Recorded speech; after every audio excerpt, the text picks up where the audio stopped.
আসসালামু আলাইকুম everyone, welcome back to my channel. আশা করি সবাই আল্লাহর রহমতে অনেক ভালো আছেন। আজকে আপনাদের সাথে শেয়ার করব হচ্ছে লাউয়ের খোসা দিয়ে অন্যরকম মজার একটা রেসিপি। তো আশা করি আমার আজকের রেসিপিটা সবার কাছে খুব ভালো লাগবে। তো রেসিপিটা তৈরি করার জন্য প্রথমে একটা বাটিতে নিয়ে নিলাম হচ্ছে গ্রেট করা লাউয়ের খোসা, তারপর হচ্ছে দিয়ে দেবো এখন গ্রেট করা আলু। তো এখানে হচ্ছে আমি মিডিয়াম সাইজের 2টা আলু নিয়েছি। তারপর দিয়ে দিব হচ্ছে পেঁয়াজ কুচি। তো এক এক করে যে বাকি মশলাগুলো আছে এগুলো আমি দিয়ে তারপর হচ্ছে ভালো করে মেখে মিশিয়ে নিব। তো আমার আজকের রেসিপিটার নাম হচ্ছে লাউয়ের খোসার অমলেট। আশা করি সবার ভালো।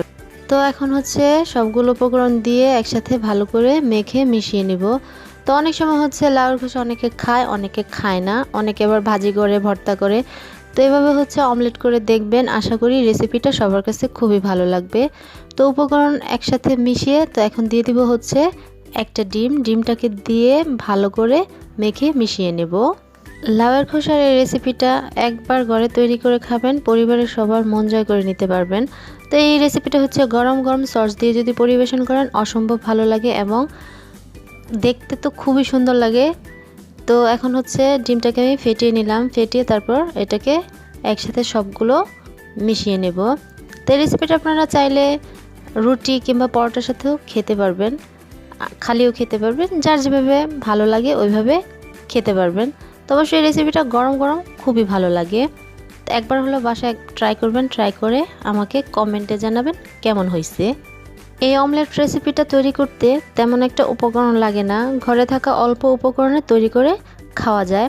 তো এখন অমলেটটা ভাজার জন্য আমি পরিমাণ মতো তেল দিয়ে নিলাম। তেল দিয়ে তারপর হচ্ছে প্যানটাকে একটু ঘুরিয়ে তেলটাকে মিশিয়ে নিলাম। তো এখন হচ্ছে আমি দিয়ে দিব সম্পূর্ণ লাউয়ের খোসার।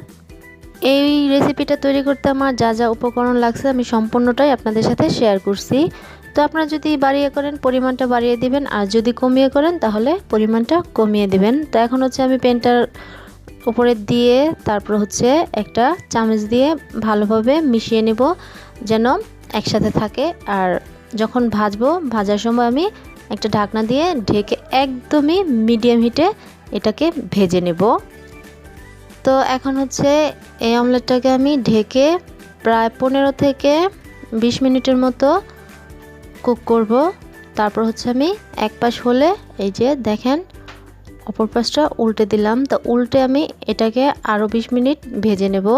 তো আমার একটু সময় নিয়ে ভাজার কারণটা হচ্ছে যেহেতু লাউয়ের খোসা আছে, আলু আছে, আরও বিভিন্ন অল্প অল্প সব।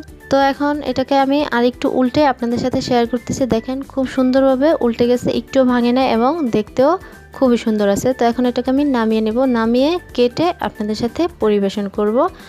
তো দেখেন ফাইনালি একদম কমপ্লিট হয়ে গেছে লাউয়ের খোসার অমলেট। আশা করি খুবই ভালো লাগতেছে দেখতে।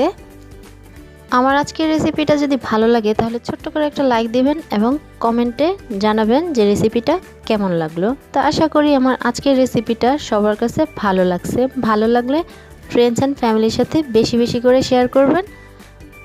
তারপর হচ্ছে একবার হলো বাসায় আপনারা তৈরি করে খাবেন। সবাই খুব ভালো থাকবেন, সুস্থ থাকবেন, সাবধানে থাকবেন। আল্লাহ হাফেজ, আসসালামু আলাইকুম।